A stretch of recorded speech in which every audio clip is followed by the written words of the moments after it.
ikatan hidrogen, ikatan hidrofobik, dan ikatan elektrostatik. Selanjutnya, saya akan menjelaskan poin yang pertama, yaitu mengenai ikatan hidrogen. Dalam kimia, ikatan hidrogen adalah sejenis gaya tarik antar molekul atau antar dipol-dipol yang terjadi antara dua muatan listrik parsial dengan polaritas yang berlawanan. Walaupun lebih kuat dari kebanyakan gaya antar molekul, ikatan hidrogen jauh lebih lemah dari ikatan kovalen dan ikatan ion. Dalam makromolekul seperti protein dan asam nukleat, ikatan ini dapat terjadi antara dua bagian dari molekul yang sama dan berperan sebagai penentu bentuk molekul keseluruhan yang penting. Kekuatan ikatan hidrogen ini dipengaruhi oleh perbedaan elektronegativitas antara atom-atom dalam molekul tersebut. Semakin besar perbedaannya, semakin besar ikatan hidrogen yang terbentuk.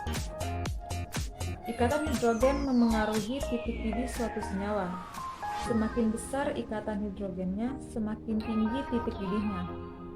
Namun, khusus pada air atau H2O, terjadi dua ikatan hidrogen pada tiap molekulnya.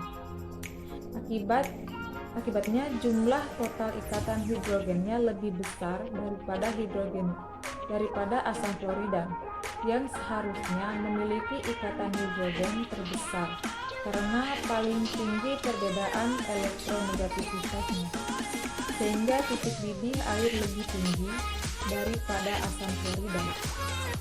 Ikatan hidrogen juga sangat berpengaruh pada spektroskopi. Contohnya yang paling nyata adalah pada spektroskopi inframerah, di mana adanya ikatan hidrogen akan memperlebar stretching.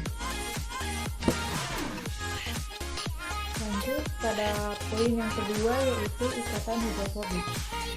Ikatan hidrofobik merupakan salah satu kekuatan penting pada proses penggabungan daerah nonpolar molekul obat dengan daerah nonpolar reseptor biologis. Daerah nonpolar molekul obat yang tidak larut dalam air atau molekul air di sekelilingnya akan bergabung melalui ikatan hidrogen membentuk struktur kuasi kristalin. Bila dua daerah nonpolar seperti gugus hidrokarbon molekul obat dan daerah nonpolar yaitu reseptor sama-sama dalam lingkungan air, maka akan mengalami suatu penekanan sehingga jumlah molekul air yang kontak dengan daerah-daerah nonpolar tersebut menjadi berkurang. Akibatnya, kuasi kristalin akan pecah menghasilkan peningkatan entropi yang digunakan untuk isolasi struktur nonpolar. Peningkatan energi bebas ini dapat menstabilkan molekul sehingga tidak lengkap dengan daerah nonpolar. Penggabungan demikian disebut ikatan hidrofobik. Kemudian pada poin yang ketiga, yaitu ikatan elektrostatik. Ikatan ionik adalah salah satu jenis ikatan kimia yang terbentuk oleh adanya tarikan elektrostatik antara dua atom dengan muatan yang berbeda. Seperti yang kita tahu bahwa pada keadaan normal, atom memiliki muatan netral, namun beberapa jenis atom memiliki kemampuan untuk melepaskan elektron atau menangkap elektron lain. Atom yang melepaskan elektron akan menjadi bermuatan positif, atau disebut sebagai kation. Sedangkan atom yang menangkap elektron akan menjadi bermuatan negatif dan disebut sebagai anion.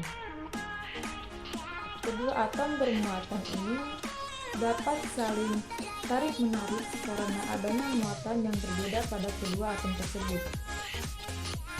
Ketika tarik-menarik mendekatkan kedua atom dan menghubungkan kedua atom, maka ikatan yang terjadi antara atom tersebut adalah ikatan ionik.